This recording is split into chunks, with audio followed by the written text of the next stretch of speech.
दोस्तों, high court के 3 वकीलों ने मुफ्ती सलमान अजहरी साहब के लिए जो बात कही वो वाकई में बहुत खुशी की बात है और बहुत शादमानी की बात है।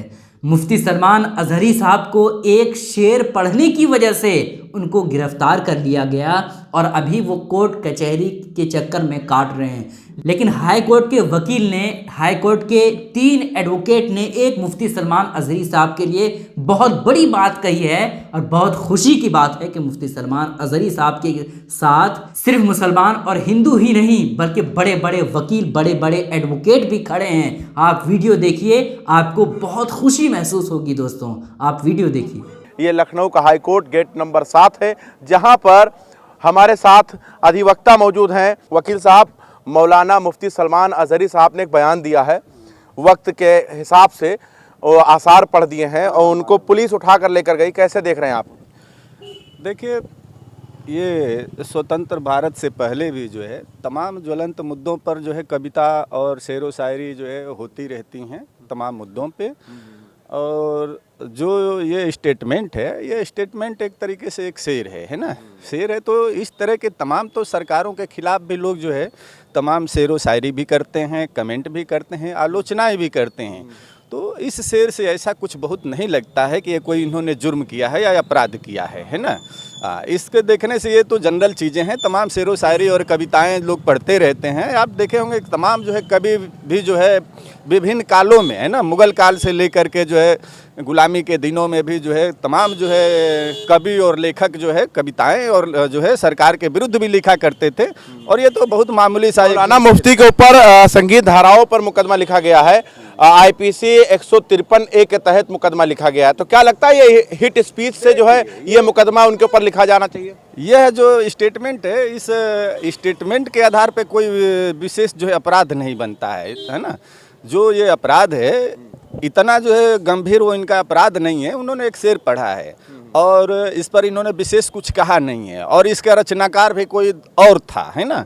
तो कविताएं तो पढ़ना कोई अपराध नहीं है। कविताएं कोई भी पढ़ता है, किसी भी दौर में पढ़ता है, कविताएं लिखी जाती रही हैं, पढ़ा जाता रहा है। अगर ये किसी को गाली देते, ये या कोई भी व्यक्ति है किसी को डायरेक्ट कोई गाली देता है। 2024 का चुनाव आ गया है, नजदीक है, अनकरीब चुनाव करा दिया जाएगा। उससे पहले एक मौलाना के खिलाफ जो है बड़ी बड़ी मीडिया ऐसे शब्दों का इस्तेमाल कर रही है, भड़काओ, जहरीले, ऐसे शब्दों का प्रयोग कर रहे हैं। कहीं ना कहीं इसको हिंदू बना मुसलमान किया जा रहा है क्या चुनाव? हम लोग जो है यहाँ पे जो है समरसता के माहौल में रहते हैं। ये भारतवर्ष है, ये हिंदुस्तान है और इस हिंदुस्तान में मुसलमान, सिख, हिंदू सभी के जो है स्वतंत्रता के संग्राम में सभी के खून बहे हैं, खून पसीना सभी का है। और हिंदू मुस्लिम जो है भाई भाई बनकर के इस देश में हम लोग रहते हैं। आज़ादी की लड़ाइयाँ भी हम लोग जो है इसी जगह लड़े और यहाँ पर तमाम मुसलमान जो है वीर योद्धाओं ने जो है अपनी कुर्बानी दी।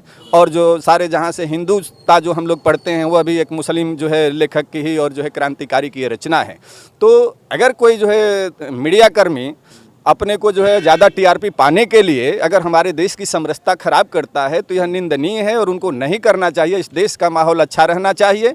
जो गलत करता है उसके खिलाफ कार्रवाई। आपको नहीं लगता कोर्ट से पहले फैसला अगर मीडिया दे दे तो आपको लगता नहीं है कि लोकतंत्र खतरे में? तो देखिए क्या है कि जो है जुडिशियल सिस्टम पर ये हावी होने का प्रयास कर रही है मीडिया, जो कि बहुत ही निंदनीय है। क्या गलत है क्या सही है, यह जो है न्याय तंत्र सही करेगा, न्याय तंत्र देखेगा। जो न्यायपालिका के ऊपर जो है लगातार जो है जो मीडिया जो है ट्रायल कर रही है, यह गलत है। मीडिया ट्रायल नहीं होना चाहिए जब तक कि उसका आउटकम जो है जुडिशियल सिस्टम से, न्यायपालिका से ना आ जाए। जिस तरह से जो है न्यायपालिका के ऊपर उसके पहले ही, ट्रायल के पहले ही जिस तरीके से जो है मीडिया ट्रायल कर दे रहे हैं, ये लोग बहुत गलत करते हैं। इन लोगों के खिलाफ कार्रवाई होना चाहिए। कार्रवाई होना चाहिए। जी जी।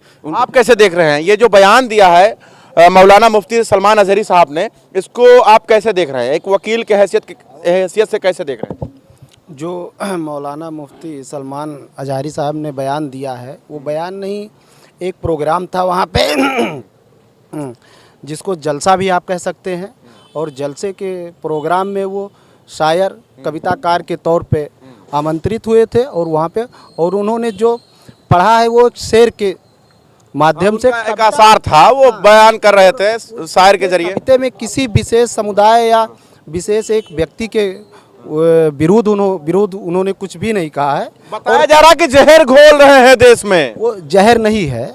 और कविता आदमी कि व्यक्तिगत स्वतंत्रता है, जो हर व्यक्ति को अपनी बात कहने की, समाज के बारे में कहने की संविधान में अधिकार उसको प्राप्त है। और जो गिरफ्तारी हुई है मौलाना की, वो गिरफ्तारी असंवैधानिक है। असंवैधानिक है गिरफ्तारी? गिरफ्तारी असंवैधानिक है, क्योंकि उसमें कोई आपराधिक कार्रवाई नहीं है। और सुप्रीम कोर्ट का एक जजमेंट है Arnesh Kumar versus state of Bihar 2014, जिसमें सुप्रीम कोर्ट ने अपनी गाइडलाइन में स्पष्ट किया है कि कोई भी गिरफ्तारी जो 7 साल के ऊपर तक की सज़ा है, तो अगर उसमें कोई व्यक्ति अपराध करता है तो उसमें उसकी गिरफ्तारी सुनिश्चित की जाए। मीडिया ने तो फैसला सुना दिया है, जहरीला मौलाना, आतंकवादी मौलाना, पता नहीं क्या क्या नाम से और किस टाइटल से जो है उनको नवाज रहे हैं। मीडिया का इस समय जो मीडिया कार्य कर रही है, वो वर्तमान सरकार जो है, भारत सरकार हो चाहे किसी प्रदेश की हो, उसके इशारे पे कर रही है। 2024 में हमारे यहाँ का केंद्र सरकार का चुनाव होने वाला है, उसको नज़रिया रखते हुए हिंदू बनाम मुस्लिम बनाना चाहती है। हाँ, मीडिया। और ये ट्रायल का काम मीडिया का नहीं। कोई व्यक्ति कितना अपराध किया है, कितना नहीं किया है, ये मीडिया का काम नहीं, ये एक न्यायिक व्यवस्था का काम है। पुलिस का काम है FIR दर्ज करना, विवेचना करना, अपराध बनता है नहीं बनता है, ये पुलिस का काम है, मीडिया का काम नहीं है। नहीं, अभी कुछ दिनों पहले देखा गया लोकसभा के अंदर विदुड़ी ने बयान दिया था कि बैठ जा मुल्ले, क्यों बोल रहा है टाइम, मतलब तरह तरह के बयान आए थे। फिर एक बयान आया था कि मुल्ले काटे जाएंगे, राम राम चिल्लाएंगे। समझ, देखिए ऐसी चीज़ें आपको भी नहीं बोलना चाहिए, किसी को भी नहीं बोलना चाहिए। इस तरह के जो अगर शब्द है, मुल्ले चाहे मुसलमान या किसी भी व्यक्ति के यूज किया गया ना, तो इसीलिए समझ, वही कह रहे हैं कि ये शब्द जो हैं, ये किसी भी व्यक्ति के खिलाफ इन शब्दों का इस्तेमाल नहीं करना चाहिए। भारत को इस पूरे विश्व में लोग जो है महात्मा गांधी, राम, कृष्ण और जो है गौतम बुद्ध के नाम से जाने जाते हैं। यहाँ सहिष्णुता का देश है, यहाँ भाईचारे का देश है। अगर इसमें कोई जाति और धर्म के नाम पे इस तरह का बोला है, जिस व्यक्ति ने सदन में यह भाषा का प्रयोग किया था, उस सदन की जो विधायिका है, जो वो पीठ है, वो विधायिका और जो है जुडिशियल भी उसके पावर होते हैं, उनको उनके खिलाफ वही सदन में कार्रवाई करनी चाहिए थी। लेकिन वो जो है हुआ क्या? गलत हुआ ना। यही चीजें हैं कि लोग जो कार्रवाई हुई, ये बताइए। हुआ तो वो गलत हुआ। हम आपको जुडिशियल सिस्टम क्या है ये बताना चाहते हैं। इस देश में कौन क्या कर रहा है इसको तो हम नहीं कर सकते, लेकिन हमारे पास अगर आएगा तो हम लोग उसको न्याय दिलाएंगे। और इस देश का एक अधिवक्ता जो है न्याय तंत्र के साथ है, और जो है न्यायपालिका पर हमला होगा या कानून पे हमला होगा वह गलत होगा, और हम लोग उसका अनुपालन कराने के लिए अगर कोई भी पीड़ित आएगा तो हम कार्य करेंगे। और जिस तरीके से मुल्ले मुसलमान या हिंदू या मुसलमान या जाति धर्म की बातों का इस्तेमाल में आपको लगा धार्मिक विवाद है, आपको लगा इस बयान में? देखिए, इस बयान में कोई धार्मिक नहीं है, उसने मात्र एक जो है शेर पढ़ा है, ठीक है। और इस तरह के शेर पढ़े जाने पे किसी भी व्यक्ति के खिलाफ इस तरह का जो है माहौल पैदा करना जो है, ये जुडिशियल सिस्टम में ठीक नहीं है। एक बार फिर से हम आपको उनका जो आसार थे वो हम सुनाना चाहते हैं आप सभी लोगों को।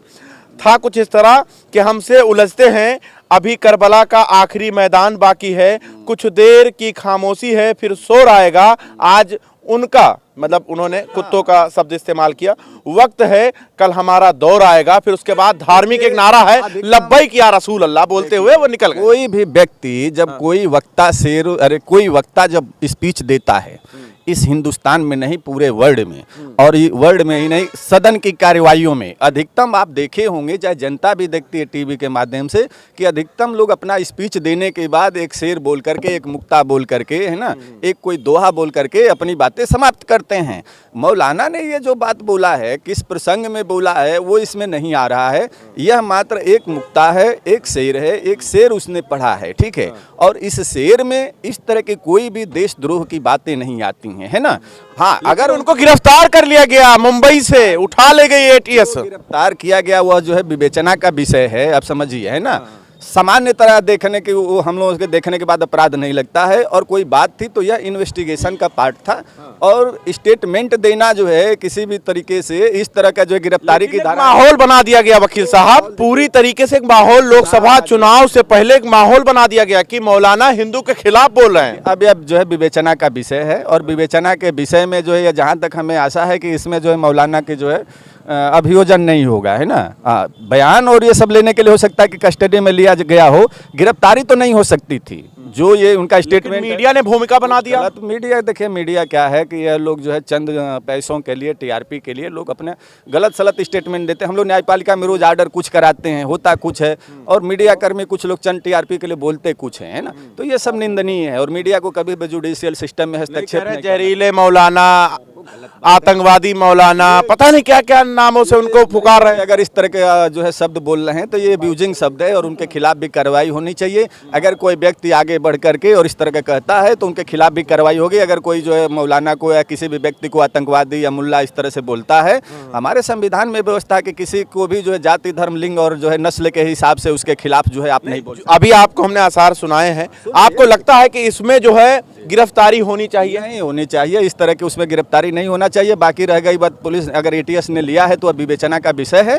विवेचना के विषय में जो लेकर के उनको छोड़ देना चाहिए। अगर सिर्फ इतना ही उनका अपराध है तो उसके पीछे कुछ अगर नहीं है, बात समझो, अगर उसके पीछे कुछ नहीं है, अभी तार से तार जोड़ा जाएगा क्या? कनेक्शन देखिए, अब विवेचना का विषय चूंकि उनके कस्टडी में है तो विवेचना के विषय में अगर अन्य कुछ भी नहीं जुड़ता है तो ये जो स्टेटमेंट है, इस स्टेटमेंट पे उनकी गिरफ्तारी ही नहीं होना चाहिए। ठीक है, लेकिन कर लिया है ना, तो वो गलत है। अभी अभी विवेचना में आउटकम आने दीजिए और जो मीडिया कर्मी को भी उस पर शांत रहना चाहिए। किसी भी तरीके से जो भी शेर पढ़े हैं उनके खिलाफ जो गलत शब्दों का इस्तेमाल नहीं होना। माहौल तो बना दिया गया, मैं माहौल की बात कर रहा हूँ। माहौल तो क्रिएटिव कर दिया गया है, खिलाफ चला दिया गया है। माहौल गलत नहीं होना चाहिए और इस तरह का माहौल अगर कोई गलत करता है तो उनके खिलाफ भी कार्रवाई होना चाहिए। कार्रवाई होनी चाहिए। आप किस तरह देख रहे हैं? कार्रवाई होनी चाहिए, मीडिया कर्मियों के खिलाफ कार्रवाई होनी चाहिए और किसी ने गिरफ्तारी मेमो बना करके गिरफ्तारी की है मौलाना की तो उनके खिलाफ भी कार्रवाई होनी चाहिए, क्योंकि वो सुप्रीम कोर्ट के गाइडलाइन को फॉलो नहीं कर रहे हैं। अच्छा, आजकल तो कोर्ट ना जज फैसला तत्काल कर दिया जाता है। आपको लगता है कि ये जो मौलाना सलमान बोले हैं इस पर तुरंत उनकी गिरफ्तारी हो जानी चाहिए ऐसे बयान पर? माननीय अधिवक्ता श्री डॉक्टर शमशेर यादव जोगराना ने जो कहा है वो बिल्कुल सही कहा है। इस विषय पे जो भी उनके विचार हैं बिल्कुल सही हैं। आपको लगता है जो गिरफ्तार किए उनके खिलाफ कार्रवाई हो? जो मैं कह रहा हूँ बिल्कुल, मैं डॉक्टर शमशेर यादव जोगराना जी से पूरी तरीके से सहमत हूँ जी। आपको क्या लगता है? भारतीय संविधान के अनुच्छेद 19(1) के ए पैरा में साफ साफ लिखा है कि अभिव्यक्ति की आज़ादी है बोलने की और अपनी बात को रिप्रेजेंट करने की। इस देश के हर नागरिक को आज़ादी है। कहाँ है? गिरफ्तारी हो गई जैसे बोले। गिरफ्तारी के बाद तो जांच का विषय है, गिरफ्तारी क्यों हुई है, इतनी सी बात की गिरफ्तारी नहीं होनी चाहिए। ठीक है, बाकी जो हमारे सीनियर काउंसिल साहब ने बताया बातें सही बताई हैं। अब अगर गिरफ्तारी हो गई है, एसटीएफ ने उठाया है, गिरफ्तार किया है तो जाँच का विषय है। अब जांच का विषय जो भी निकल के आएगा उसके बाद बातें निकल के आएंगी। लेकिन समर्थक जो है वो तो नारेबाजी कर रहे हैं। और समर्थक और इन लोगों को धैर्य रखना चाहिए। देश का समरसता खराब नहीं होनी चाहिए और जो मीडिया कर्मी ऐसे हैं उन पर रोक लगनी चाहिए। और सरकार को भी चाहिए कि अगर मीडिया कर्मी उनके खिलाफ जो है और भावनाएं भड़काने का काम करते हैं तो उनके खिलाफ भी कार्रवाई होनी चाहिए। ये हम लोगों का वो है। और जुडिशियल सिस्टम पे अगर कोई आएगा हम लोगों के पास इस तरह के शब्दों को लेकर के, कोई व्यक्तिगत व्यक्ति, तो उनके खिलाफ जो मीडिया कर्मी उनके खिलाफ जो बोल रहे हैं गलत। अगर कोई आ जाए आपके पास वो कहे कि हमारे कायद, हमारे मौलाना के ऊपर इस तरीके का बयान दे रहे हैं, अगर वो कहें कि हमारे मौलाना के ऊपर ऐसा बयाना चलाया जा रहा है, मैं ये कहना चाह रहा हूँ, अगर कोई आ जाए और ये कहे कि हमारे मौलाना के खिलाफ जहरीले बयान मीडिया चला रही है तो क्या आप FIR और मतलब लड़ेंगे उनके तरफ से? मौलाना ही नहीं, कोई भी व्यक्ति पीड़ित होगा, चाहे वो मौलाना के ही नहीं, अन्य किसी भी व्यक्ति के खिलाफ अगर इस तरह के शब्दों का इस्तेमाल होता है, कोई भी पीड़ित व्यक्ति आएगा, किसी भी जाति धर्म का आएगा, चाहे वो मुसलमान हो, हिंदू हो, चाहे किसी भी जाति का हो, अगर मेरे पास आएगा तो हम न्यायपालिका से उसको न्याय दिलाने का काम करेंगे। और इस देश में किसी भी तरीके से धार्मिक उन्माद फैलने नहीं देंगे, ना ही जातिवाद फैलने देंगे। हम लोग इस देश में हिंदू, मुस्लिम, सिख, ईसाई सभी भाई भाई हैं और इस समरसता को हम बनाने का जो है कायम कराने का प्रयास करेंगे और जुडिशियल सिस्टम निश्चित ही ऐसे तत्वों के खिलाफ कार्रवाई करेगी। चलिए, शुक्रिया। देखिए, हमारे साथ हाई कोर्ट के वकील मौजूद थे, इन लोगों से हम बात कर रहे थे। खैर, जब हाई कोर्ट के एडवोकेट आवाज़ उठा सकते हैं मुफ्ती साहब के लिए और हिंदू एडवोकेट, हिंदू वकील जब मुफ्ती साहब के साथ खड़े होकर के आवाज़ उठा सकते हैं तो हम और आप क्यों नहीं उठा सकते हैं? क्योंकि हमारे लिए मुफ्ती सलमान साहब ने दिन रात मेहनतें की, कोशिशें की।